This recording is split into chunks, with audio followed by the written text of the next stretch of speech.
Et à tous, bonjour à tous. Vendredi 17, préparation du sabbat. Je le rappelle à tous.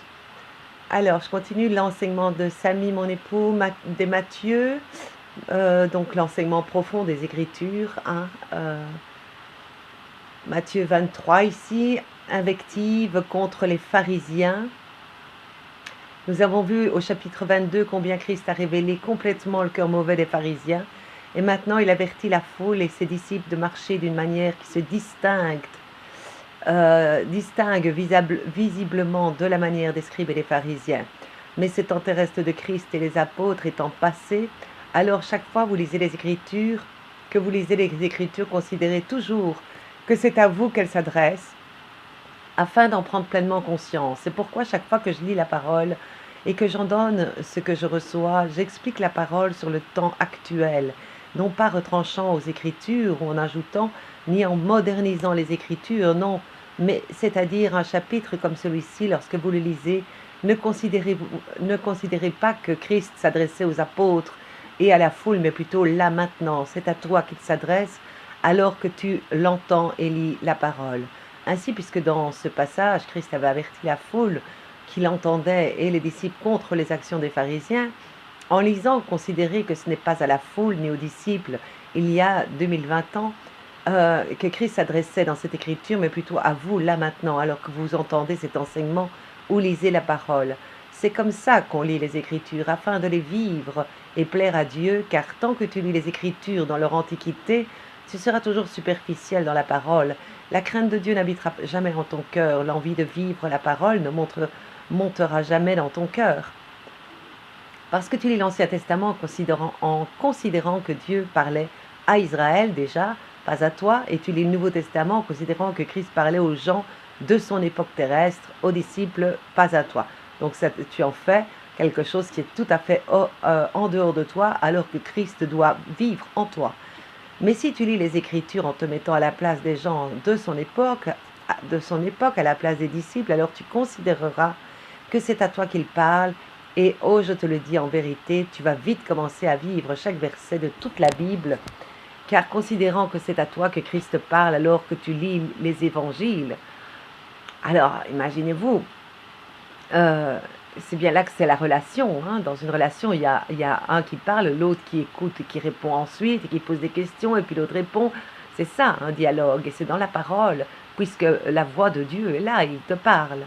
Je te le dis, la crainte de Dieu viendra habiter dans ton cœur, car imaginant que c'est Dieu qui te parle, là, en face, en lisant l'Ancien Testament, considérant que c'est Christ en personne qui parle là, en face de toi, alors que tu lis le Nouveau Testament, comment ne vas-tu pas t'empresser de faire ce qu'il dit? C'est juste impossible, je te le dis en vérité. Lisons donc à présent ce chapitre dans ce sens, et puissiez-vous lire désormais votre Bible dans cet esprit, et vous vous verrez débordant d'envie de vivre toute la parole, débordant d'envie de mettre en pratique chaque verset, débordant d'envie d'y obéir parfaitement à Dieu, débordant d'envie de jeter votre péché. Et je vais déjà expliquer ce chapitre au présent, c'est à nous que Christ parle là maintenant. Matthieu 23, 1, alors Jésus s'adressa aux foules et à ses disciples en disant, sur la chair de Moïse se sont assis les scribes et les pharisiens. Les scribes et les pharisiens, ce sont tous ces pasteurs apostats et de par le monde. Que ça va du pape aux pasteurs dans vos églises. Et tous ces chrétiens aussi charnels religieux de toutes ces églises, dénominations d'hommes. Ils sont assis dans la chair de Moïse, c'est-à-dire qu'ils méprisent la grâce et la vérité parce qu'elles prêchent contre leur charnel qu'ils chérissent tant. Quand on dit une chair, c'est là où on évangélisait, or ils ne sont même pas convertis déjà. Matthieu 23, 3, faites donc et observez tout ce qu'ils pourront vous dire, mais ne vous réglez pas sur leurs actes, car ils disent et ne font pas. Leur respect extérieur de la parole de Dieu, leur prétendue obéissance à Dieu, bref, toutes leurs œuvres charnelles, doivent nous faire prendre en considération leur désobéissance, leur abandon des commandements et leur non-crainte de Dieu. Car il y a une contradiction absolue entre la parole écrite de Dieu et la parole qu'ils prêchent dans les religions. Mais la parole écrite de Dieu demeure cependant divine et sainte et pure, même si ses occulteurs la dénaturent pour ne pas y s'y conformer, pour ne pas lui obéir. À l'époque de Christ, du temps de sa chair, il avait dit aux foules, Et à ses disciples, sur la chair de Moïse, se sont assis les scribes et les pharisiens. Faites donc et observez tout ce qu'ils pourront vous dire, mais ne vous réglez pas sur leurs actes. C'était parce que les pharisiens antiques prêchaient comme Moïse, c'est-à-dire bien qu'eux-mêmes n'observaient pas du tout la loi, cependant ils la présentaient au moins au peuple de Dieu, tout entière, telle qu'elle était, écrite par Moïse, sans qu'il retranche ou rajoute à la Torah. De même que Moïse allait dans la présence de Dieu et rapportait au peuple tout ce que Yahvé lui disait, sans en changer un mot. C'est de cette manière qu'ils étaient assis dans la chair de Moïse, de sorte que le peuple de Dieu pouvait donc les écouter sans danger pour leurs âmes, car ils enseignaient au peuple toute la Torah sans falsification, à l'exception du fait qu'ils prêchaient bien au peuple, mais sans eux-mêmes faire ce qu'ils prêchent, d'où le peuple pouvait seulement les écouter, car enseignant la vérité de toute la Torah, mais ne devait pas se régler sur leurs actions, lesquelles s'éloignaient de la Torah. Les pharisiens n'avaient pas de Torah falsifiée, c'était une vraie Torah écrite de la main de Moïse sous la dictée de la voix de Dieu, et les apôtres non plus, étant eux-mêmes avec Christ le Nouveau Testament vivant. Il n'y avait pas de Nouveau Testament falsifié, chose qui est aujourd'hui, des Bibles falsifiées, plusieurs livres tirés des Bibles commercialisés, des versets occultés, des versets changés où on dit que Jésus est Dieu, modifiés donc et dénaturés, des pasteurs francs-maçons, des doctrines sataniques, l'apostasie. Ainsi donc aujourd'hui cette écriture, Matthieu 23,3, faites donc et observez tout ce qu'ils pourront vous dire, mais ne vous réglez pas sur leurs actes, vous ne devez plus la prendre telle que vous la lisez, car ce qui vous est commandé par Dieu aujourd'hui est de vous repentir et de vous convertir, c'est de sortir de Babylone, qui est non seulement de sortir de cœur et de corps, de toute religiosité, de toute dénomination d'hommes, mais encore de ne plus ni entendre leur apostasie, leur fausse doctrine, les chasser, ni faire ce qu'ils disent, car aujourd'hui ils ne prêchent que la mort, les fausses doctrines, l'apostasie. Alors comment les entendez-vous et ferez-vous ce qu'ils vous disent, car vous disent-ils aujourd'hui, car que vous disent-ils aujourd'hui, sinon payez vos dîmes, donnez votre argent pour ceci, pour cela. Ceci dit, aujourd'hui, vous ne devez plus ni entendre ni faire ce que vous dites, tous ces pharisiens modernes d'église, dénominations et religions d'hommes. Car le faire, c'est participer à leur péché, et vous aurez donc le même châtiment, vous aurez part au même fléau de la justice vengeresse de Dieu. Il faut bien comprendre, et il faut réaliser que les pharisiens de l'époque sont toujours les mêmes, parce que c'est le même esprit. Satan n'a pas 36 esprits aux différentes époques. Donc l'esprit pharisien de l'époque-là est encore aujourd'hui l'esprit des religieux pharisiens. C'est-à-dire il se montre très exigeant pour la mise en pratique de la parole. Non, pardon, je me trompe, j'oublie une phrase. Matthieu 23,4, il lie de pesants fardeaux et les impose aux épaules des gens, mais eux-mêmes se refusent de remuer le petit doigt. C'est-à-dire se montrant très exigeants pour la mise en pratique de la parole, prêchant aux hommes une parole qu'ils ne vivent pas eux-mêmes, mais sont très exigeants vers les hommes pour qu'ils y obéissent, mais pour eux-mêmes, avec tous les profits en trafiquant, car eux, ils ne connaissent pas, ils n'ont jamais vécu ce que ça fait d'abandonner ton moi, de crucifier ta chair, de te renier toi-même, devant tout ce que tu possèdes et donner le produit aux pauvres et de tout laisser pour suivre Christ, car ils ne savent pas ce que ça fait. Ils n'ont jamais vécu la croix injuste de Christ. Ainsi, c'est facile pour eux d'exiger aux hommes de payer des dîmes que eux-mêmes ne payent jamais. C'est facile pour eux de dire aux hommes de leur faire des chèques d'argent pour construire des dénominations, choses qu'eux-mêmes ne sortent pas un centime de leur richesse. Voilà comment les pasteurs lisent sur les épaules des hommes des fardeaux pesants, payant les dîmes, donnant l'argent pour ceci, donnant l'argent pour cela, mais sans le remuer eux-mêmes du doigt. Donc, ne payant jamais eux les dîmes qu'ils prêchent à leurs fidèles de payer, ne soutenant jamais la veuve et l'orphelin, mais devant les fidèles, devant les hommes, ils font des œuvres qui leur donnent une apparence de piété, fausse délivrance, faux miracles, etc. Mais leur cœur est plein d'orgueil, d'hypocrisie à l'égard de la parole pure de la vérité de Dieu, de recherche de leur propre satisfaction, de leur propre gloire, et non celle de Dieu. Matthieu 23,5. En tout, ils agissent pour se faire remarquer des hommes. C'est ainsi qu'ils font bien large leur phylactère et bien longue leur frange.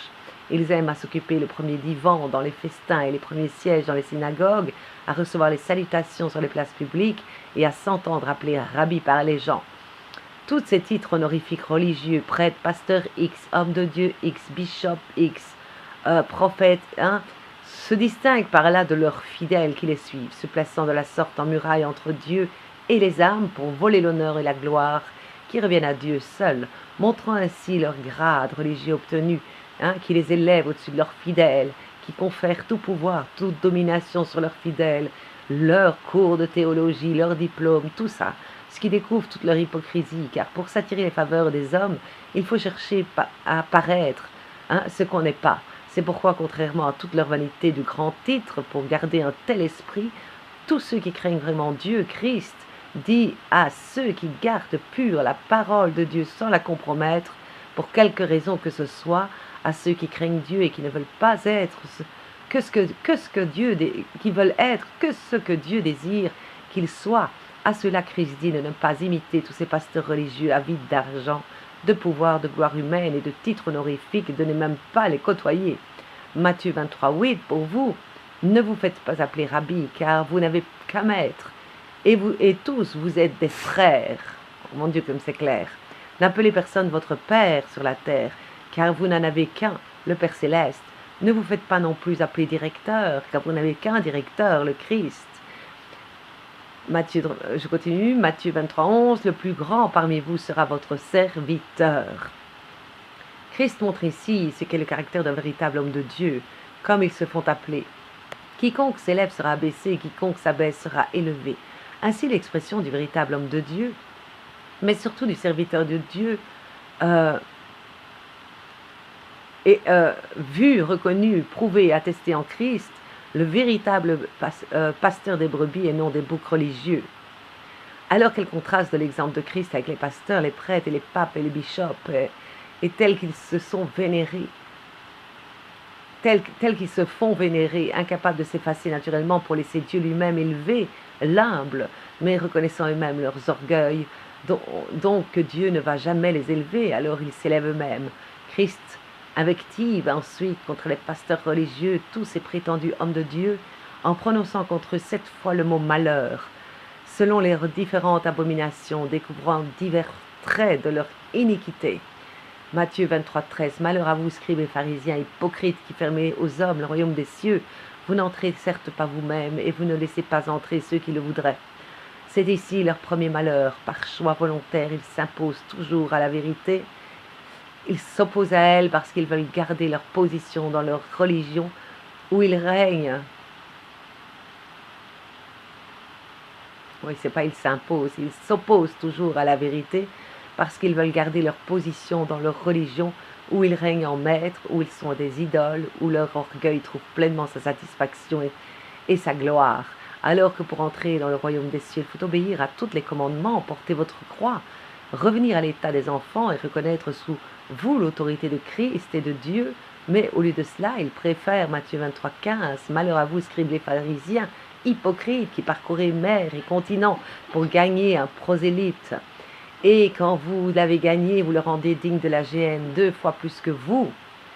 C'est-à-dire qu'au lieu de se convertir et revenir à la vérité qu'ils ont abandonnée, ils s'en sont éloignés, ils préfèrent faire des campagnes évangéliques au séminaire, peu importe comment ils appellent toutes leurs horreurs, afin de convertir les hommes à leur religion et les conduire vers leur dénomination, périssant ainsi tous ensemble, mais ne sont en aucun cas un moyen de salut pour eux, pour les conduire à Dieu. Matthieu 23, 16, malheur à vous, guides aveugles, qui dites, si l'on jure par le sanctuaire, cela ne compte pas, mais si l'on jure par l'or du sanctuaire, on est tenu.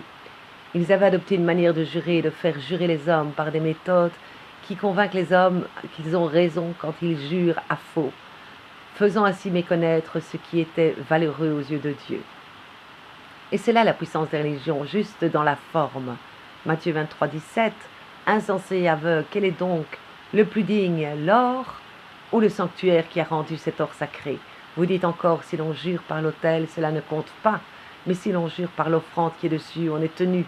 Aveugle, quel est donc le plus digne, l'offrande ou l'autel qui rend cette offrande sacrée? Aussi bien jurer par l'autel, c'est jurer par lui et par tout ce qui est dessus. Jurer par le sanctuaire, c'est jurer par lui et par celui qui l'habite. Jurer par le ciel, c'est jurer par le trône de Dieu et par celui qui y siège. Matthieu 23, 23, malheur à vous, scribes et pharisiens hypocrites, qui acquittez la dîme de la menthe, du fenouil et du cumin, après avoir négligé les points les plus graves de la loi, la justice, la miséricorde et la bonne foi. C'est ceci qu'il fallait pratiquer sans négliger cela. Les pasteurs apostats religieux respectent strictement les versets qui, dans leur superficiel, paraissent être d'accord avec leurs pratiques, mais qui, dans leur profondeur, les condamnent. C'est ainsi qu'ils observent Malachie 3.10, apportez intégralement la dîme au trésor pour qu'il y ait de la nourriture chez moi, et mettez-moi ainsi à l'épreuve, dit Yahvé Sabaoth, pour voir si je n'ouvrirai pas en votre faveur la bénédiction en surabondance, oubliant non seulement que ceux-ci étaient dans l'unique temple temporel de Dieu à Jérusalem, avant qu'il ne transforme la maison de Dieu en caverne de voleurs, et depuis ce jour la dîme n'est plus donnée de la sorte, car le temple de Dieu n'étant plus charnel. Mais il continue à garder fermement ce verset, car pour les ignorants de la vérité, il continue de leur payer les dîmes, chose qui les enrichit. Ainsi un tel verset, ça ils savent bien l'observer à leur manière, pour s'affermir dans leur cupidité et s'enrichir toujours plus. Mais ce que Dieu leur demande vraiment aujourd'hui, c'est Jacques 1,27. La religion pure et sans tache devant Dieu, notre Père, consiste en ceci: visiter les orphelins et les veuves dans leurs épreuves, se garder de toute souillure du monde.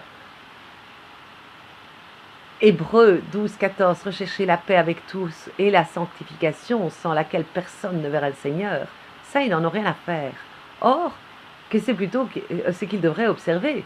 Mais eux n'en font que des choses purement matérielles, ne font que des choses purement matérielles, des œuvres à but lucratif, des entreprises, et rien à faire de ce que Dieu demande ainsi.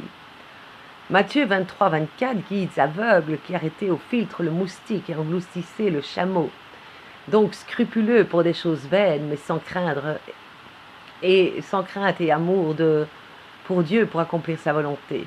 Auditeurs et lecteurs, prenez donc garde à ne pas leur ressembler, car votre nature vous porte naturellement à vouloir agir comme ces fils du diable. Matthieu 23, 25. Malheur à vous, scribes les pharisiens hypocrites, qui purifiez l'extérieur de la coupe et de l'écuelle, quand l'intérieur en est rempli par rapine et intempérance. Extérieurement, ils jouent les saints, paraissent beaux en costume cravate, mais leur cœur est rempli d'orgueil, d'amour de l'argent, d'avidité et de gloire humaine, d'intempérance qui est un manque de sobriété, de rapine qui signifie le fait que les pasteurs s'approprient ce qui ne leur appartient pas, les dîmes, le peuple de Dieu, en abusant de leur position pastorale, établie par les hommes, oint par les hommes et non du tout par Dieu. Matthieu 23, 26, pharisiens aveugles, purifie d'abord l'intérieur de la coupe et de l'écuelle, afin que l'extérieur aussi devienne pur. Voilà de la saleté qu'il devrait nettoyer, voilà en quoi paraître vraiment beau. Ce n'est pas en costume de marque ni en souliers de prix, mais c'est en purifiant votre cœur de toute cette souillure. Alors seulement l'extérieur deviendra beau, parce qu'il sera glorieux et changé de corps, afin que la beauté qui paraît dehors dans vos costumes vienne du dedans, et qu'elle soit ainsi vraie. Matthieu 23, 27. Malheur à vous, scribes les pharisiens, hypocrites, qui ressemblaient à des sépulcres blanchis. Au-dedans, ils ont une belle apparence. Au-dehors, ils ont une belle apparence, mais au-dedans, ils sont pleins d'ossements de mort et de toute pourriture. Souvent, les hommes blanchissaient les caveaux des tombes de leurs parents avec de la peinture blanche afin de leur donner belle apparence, comme on le voit aujourd'hui même dans les cimetières juifs. Cependant, cela ne change rien aux reliques du cadavre à l'intérieur, du tombeau qui demeure des os pourris. Mais ça montre aussi évidemment l'extrême hypocrisie. L'hypocrisie, c'est quoi au juste? C'est vraiment ça. C'est l'intérieur qui est pourri, qui est mort, qui ne vit pas la parole de Dieu, qui est la parole de Dieu. Il préfère l'argent, la renommée, la gloire. Et donc, il montre une apparence extérieure d'une soi-disant parole qu'il prêche. Par contre, c'est une parole morte parce qu'ils ne la vivent pas, ils la haïssent en faisant le contraire et en désobéissant aux ordres de Dieu. Voilà pourquoi ils sont des tombeaux, parce que c'est l'être morte, et à l'intérieur, évidemment, leur cœur est pourri, et ils sont toujours en train de se cacher, parce que Satan se cache toujours ses mauvaises œuvres. C'est ainsi que tous ces hypocrites religieux de pasteurs et tous leurs prosélytes qui les défendent, malgré leurs extérieurs de beauté charnelle et de fausse pureté, n'en demeurent pas moins le cœur rempli de tout ce que Dieu qualifie de souillure et dont la mort est l'image. Matthieu 23, 28, vous de même, au dehors. Ah, un instant, parce que... Voilà. Je branche mon ordi, voilà. Vous de même, au dehors, vous offrez aux yeux des hommes l'apparence de juste, mais au dedans, vous êtes plein d'hypocrisie et d'iniquité. Voilà, c'est à quoi sert de paraître devant les hommes ce que l'on n'est pas, quand c'est devant Dieu que tout sera manifesté. 2 Corinthiens 5,10 car il faut que nous soyons mis à découvert devant le tribunal de Christ pour que chacun recouvre ce qu'il aura fait pendant qu'il était dans son corps, soit en bien, soit en mal. Matthieu 23, 29 malheur à vous, scribes et pharisiens hypocrites, qui bâtissez les sépulcres des prophètes et décorez les tombeaux des justes, prétendant ainsi être meilleurs que leur père. Voilà ceux qui tuent les saints. C'est vraiment eux, hein, ce sont des assassins d'âme. Matthieu 23, 30, tout en disant, si nous avions vécu du temps de nos pères, nous ne serions pas joints à eux pour verser le sang des prophètes. Ériger des monuments aux prophètes paraissait pour eux religieux, une action pieuse, et les prophètes en rappelant. Or les prophètes en rappelant au peuple à la loi annonçaient la venue de Christ. Acte 7, 52, lequel des prophètes vos pères n'ont-ils pas persécuté? Ils ont tué ceux qui prédisaient la venue du juste, celui-là même que maintenant vous venez de trahir et d'assassiner. Voilà toute cette guerre de religion et toutes ces horreurs. Et maintenant que Christ a annoncé par les prophètes, était maintenant là, en personne au milieu d'eux, ils ne l'écoutaient pas plus que leur père n'avait écouté les prophètes qu'ils ont tués. Et en cela, ils n'honoraient donc pas leur père, car portant le même caractère et comblaient ainsi la mesure du péché de leur père. Alors comment osent-ils dire, Matthieu 23, 30, tout en disant, si nous avions vécu du temps de nos pères, nous ne nous serions pas joints à eux pour verser le sang des prophètes. Ainsi, vous en témoignez contre vous-même, vous êtes les fils de ceux qui ont assassiné les prophètes. Eh bien, vous comblez la mesure de vos pères, serpents, gens de vipères. Comment pourriez-vous échapper à la condamnation de la géhenne? Quand on voit ça et qu'on voit que, quand on vient reprendre les religieux et qu'ils disent arrête de me juger, etc., alors que Jésus ne parlerait pas comme ça, etc., ben regardez comment est-ce qu'il parle, parce que c'est tellement l'abomination, hein, ils ne sont pas à Dieu ces gens-là, c'est la postérité du diable, hein, on n'est pas gentil avec la postérité du diable. Alors, et ne confondez pas quand il dit aimez vos ennemis, c'est leur continuer à leur dire la vérité, hein, et les reprendre, et voilà, tout ça, ce n'est pas, c'est bien écrit, hein, ne prenez pas part aux œuvres des ténèbres, condamnez-les. Alors, ainsi Dieu les a mis à l'épreuve, pour qu'ils prouvent donc qu'ils sont meilleurs que leur père, comme il disait, hélas. Matthieu 23, 34, c'est pourquoi voici que j'envoie vers vous des prophètes, des sages et des scribes, vous en tuerez et mettrez en croix, vous en flagellerez dans vos synagogues et les pourchasserez de ville en ville. Voyez bien, hein, les synagogues comme elles sont de Satan déjà à ce moment-là, hein, vous les flagellerez dans vos synagogues, hein, ça veut tout dire.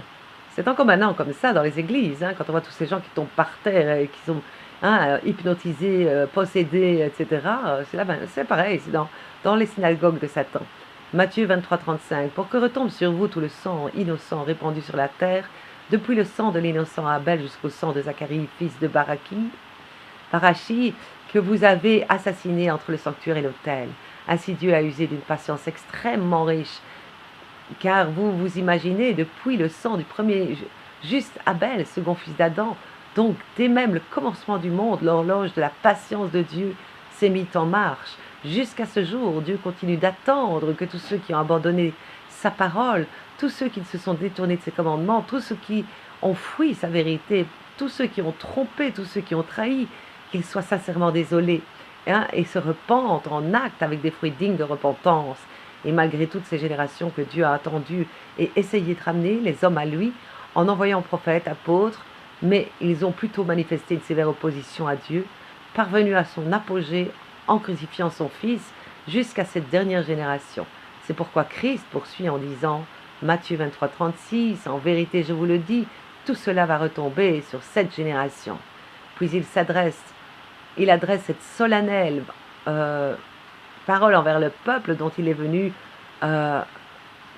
dont il est venu en amour, mais qui ne l'a pas accueilli, comme ça l'est aujourd'hui, toujours des religieux aujourd'hui qui le rejettent, mais malicieusement le faisant en Dieu, ou encore le recevant, mais en ennemi.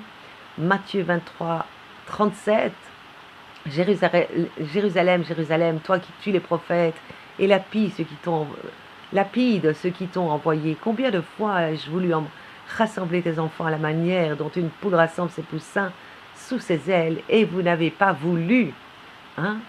Autrement dit, quand il parle ici de Jérusalem, ça reprend exactement toute la maison, ceux qui se disent chrétiens, tous ceux qui sont religieux. Matthieu 23, 38, voilà que votre maison va vous être laissée déserte. Je vous le dis en effet, désormais vous ne me verrez plus, jusqu'à ce que vous puissiez dire, jusqu'à ce que vous disiez, béni soit celui qui vient au nom du Seigneur, c'est-à-dire son roi, qui est moi, sa tête, dit Samy, et son épouse, qui est Muriel Mesken, son cœur, et tous les membres de son corps spirituel, ses élus. Amen.